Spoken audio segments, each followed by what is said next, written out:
What are you doing? During my husband's funeral, my 5-year-old daughter discarded the $600 condolence money from my sister into the trash can. I exclaimed, "Pick it up immediately! That's something important!" Startled by my voice, my daughter muttered, "This is unnecessary," tears welling up in her eyes. I retorted, "That can't be true." "Well then, Dad wants you to check the contents." Even though my husband was no longer in this world, why was my daughter saying such things? At that moment, I recalled something. Could it be that she was hearing it again? Swiftly, I picked up the condolence money, maintaining a calm facade. After everyone had left, I opened the envelope, and what I saw was beyond belief. My name is Olivia Brown, and I'm a 31-year-old nurse. I have a sister named Elsa, and we've been arguing since childhood. Elsa seems to dislike me for various reasons and takes every opportunity to harass me when our parents aren't looking.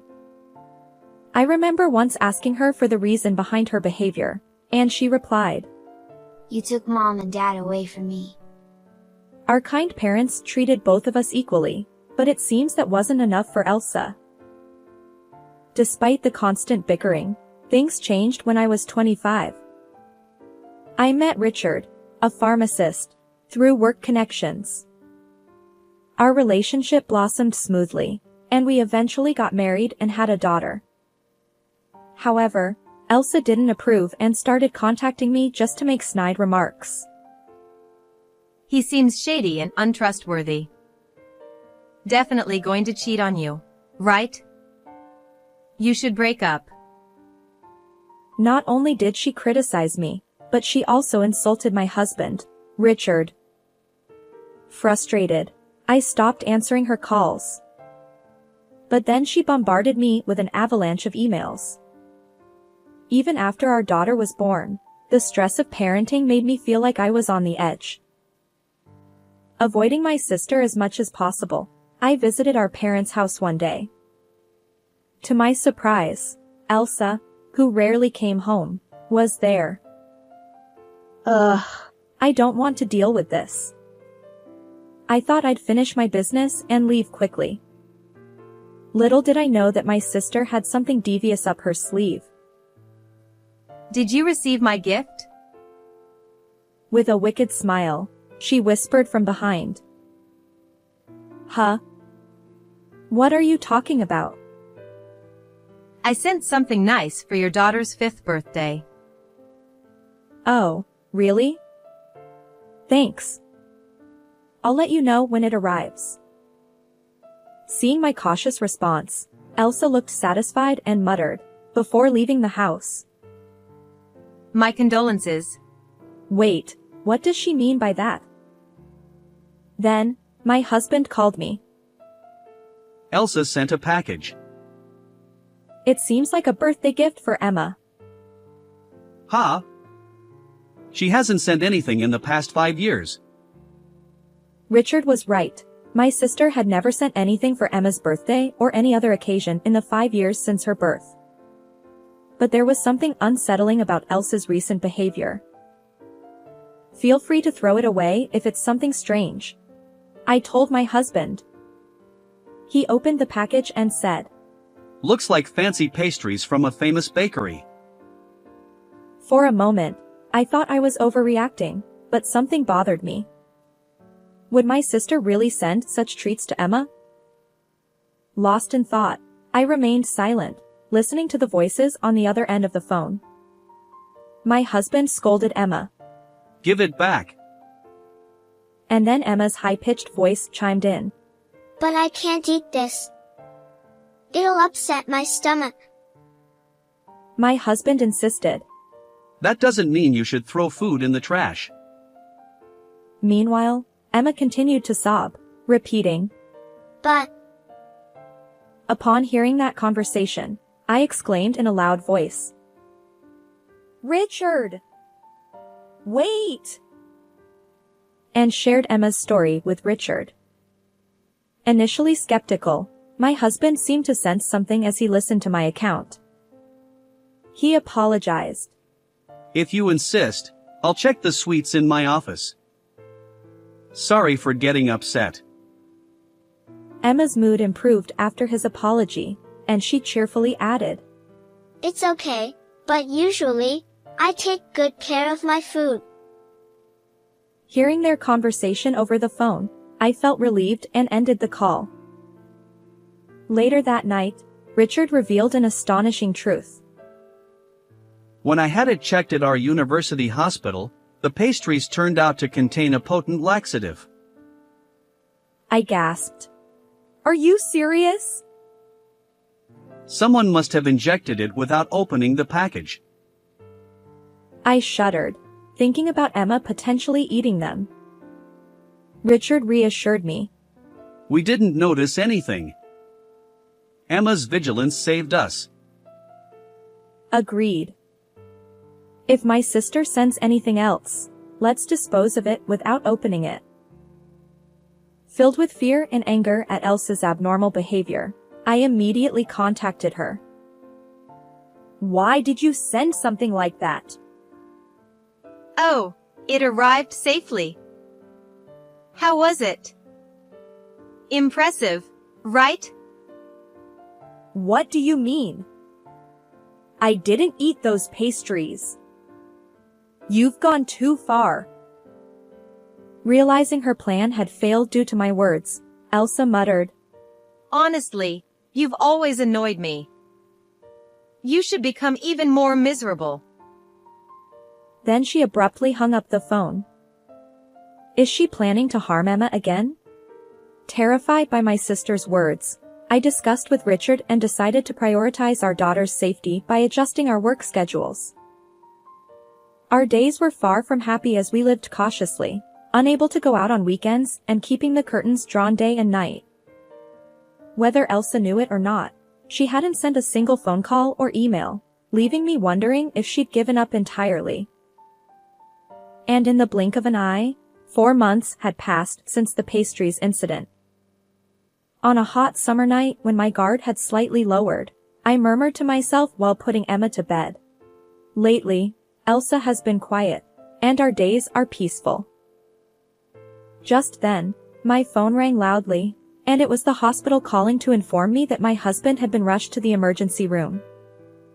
They said he was in critical condition. I immediately took Emma and headed to the hospital where he had been taken. Upon arriving at the hospital room, I was met with the sight of my husband lying there, seemingly asleep. No treatments or machines were attached to him. The nurse's intuition told me, "Oh, he's beyond saving." The subsequent memories are hazy, and I can't recall exactly what the hospital staff explained to me or how I conveyed the situation to Emma. But one thing remains vivid: the doctor's words. It's difficult to attribute this to an accident. He might have been harmed by someone. What does that mean? I heard Richard collapsed in an alley, alone, with no one around. With a heavy heart, the day of parting with my husband arrived. The venue was filled with hundreds of people, his colleagues, friends, and acquaintances. As I observed the crowd, I couldn't help but appreciate Richard's character and the respect he commanded. It seems that many people are genuinely drawn to him. As I thanked each mourner individually and managed the reception, my sister suddenly appeared. It's been quite a struggle for you, hasn't it? Well, here's $600 to lift your spirits, she said, tossing an offering envelope onto the reception desk. Thank you. I watched her smirk as she entered the hall. After tracking her with my eyes, I glanced down and noticed that the envelope from my sister had vanished. What are you doing? My daughter was throwing the $600 condolence money from my sister into the trash can. Tearfully, she responded, This is something we don't need. Shocked by her defiance, I insisted. That can't be true. Pick it up immediately. Then, check the contents. What? Dad said so. Emma insists that the words are from my late husband, who is no longer in this world. At that moment, I recalled something startling. You see, my daughter possesses a mysterious ability, one I've noticed since she began speaking. Emma shared stories about my grandmother, whom she couldn't possibly have known. As these revelations repeated, I began to believe in Emma's power. Could it be? Did she hear it again? I quickly picked up the condolence envelope, careful not to attract attention. When everyone had left, I opened it, and an astonishing item lay before me. What is this? My anger toward my sister, who had casually handed me this, surged. But was it true? Since my husband had passed away, I couldn't ask him directly. Richard's words would have to be conveyed through Emma. However, not everyone might believe my daughter's account. That's why I needed irrefutable evidence. I wouldn't accept that my husband's death was a mere accident. Determined to avenge him, I delved into his past, uncovering truths beyond my wildest imagination. Armed with this evidence, I prepared to cast my sister into hell. 1.5 months later, we held a memorial meeting to remember my husband. We gathered with relatives for a meal. My sister plopped down in front of the food as if she couldn't wait to eat. Despite not everyone being present yet, she grabbed a beer and started eating. Elsa, everyone isn't here yet, so hold off. I came here hungry and ready to feast. Don't nitpick. Suppressing my anger, I took a deep breath and faced her squarely. You're right. It's your last supper, so do as you please. She snapped. What do you mean? You'll understand soon. I'm returning your words verbatim. My condolences. Confused, she stammered. Wait, what are you saying? What do you mean by last? Despite her flustered state, I ignored her and finished preparing for today's main event. Standing before our relatives, I began my address. Today, we gather to honor my late husband, Richard. Thank you all for being here. As I expressed gratitude to everyone present, some of our relatives wiped away tears, perhaps remembering him in his prime. In the midst of it all, my sister continued to devour her food like a famished hyena. Today, in addition to the memorial meeting, we have gathered to alleviate my husband's lingering regrets. I announced. Elsa, who had been engrossed in her meal, suddenly froze at my words. Richard was found collapsed in an alley after a work-related drinking party. The cause was a severe blow to the back of his head. The room fell silent as everyone absorbed this information. Then, out of nowhere, my sister's high-pitched voice pierced the air. Are you playing detective now? Seriously, Richard probably just slipped on the stairs while drunk and hit his head. You're not suggesting someone else did this, are you? My previously silent sister suddenly launched into a rapid-fire monologue. Initially, I thought it was an accident too. But on the day of the funeral, I received something that raised suspicions. I powered up my computer and projected the letter from the condolence money my sister had left that day. The screen displayed the repeated phrase, "Do not take Richard. Do not brainwash Richard. Cast you into hell, cast you into hell, cast you into hell." Amidst the eerie atmosphere, my relatives were left dumbfounded by the disturbing text. However, my sister glared at me with a ferocity that could pierce steel. That's right. This woman stole my Richard. We were dating. Thief. she exclaimed. I calmly responded, "No, that's not true. My husband was never in a relationship with you." Undeterred, my sister continued, Lies. Richard and I were lovers. We even promised to get married. You're the one who snatched him away. Ignoring her persistent outbursts, I projected a notebook onto the screen. This is a diary my husband consistently wrote in.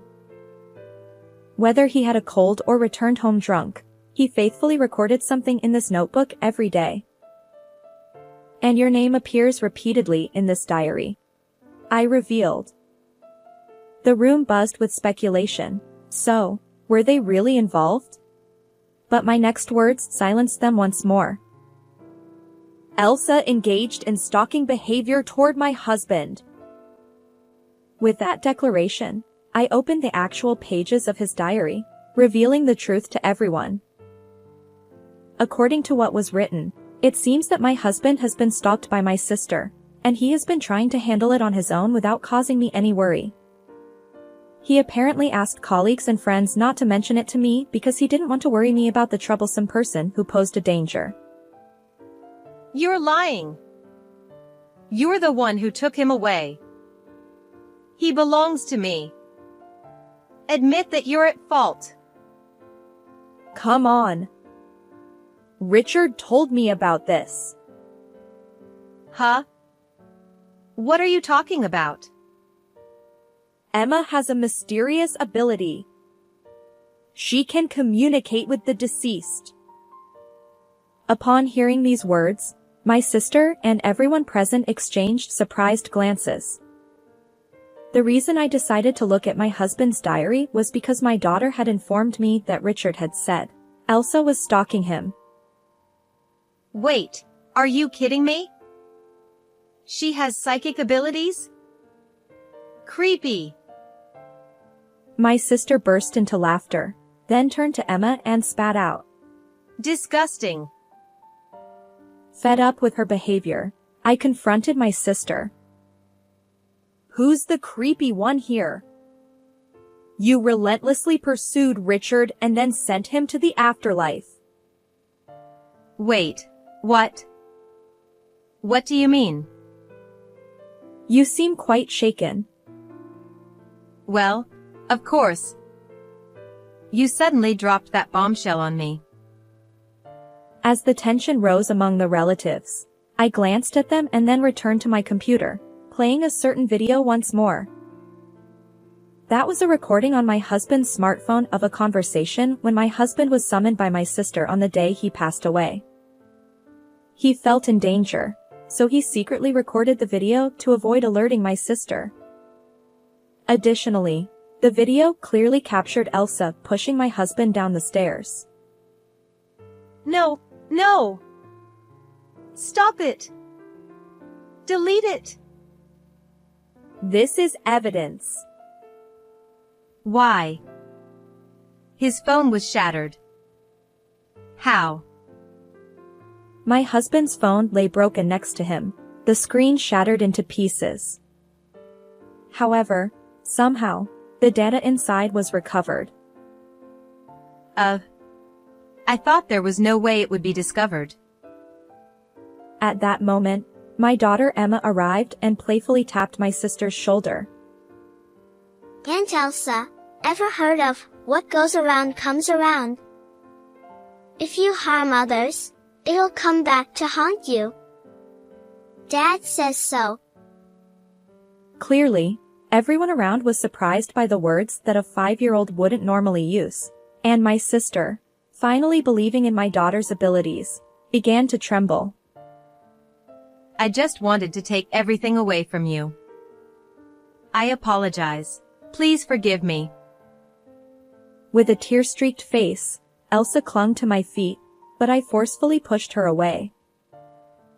I'll never forgive you for taking away my beloved husband, Emma's adored dad. With determination, I uttered those words, and my sister collapsed to her knees. Afterward, My sister was arrested for the crime of pushing Richard down the stairs, as the audio and video evidence proved decisive. Now, she spends her days reflecting behind bars. However, given my sister's history, I'm skeptical about the authenticity of the letter she sent. Occasionally, I converse with Richard through Emma. Yet, Emma recently mentioned, I can't hear Dad's voice anymore. I'm uncertain whether Emma's abilities are waning or if Richard believes we're okay now and has stopped communicating. As a gentle breeze, hinting at spring, caressed my face, I gazed up at the sky. Both Emma and I take pride in knowing you were my husband and her beloved father. Keep resting peacefully, Richard, my dear husband and loving dad. How did you find this story? Don't forget to subscribe to our channel. Until next time.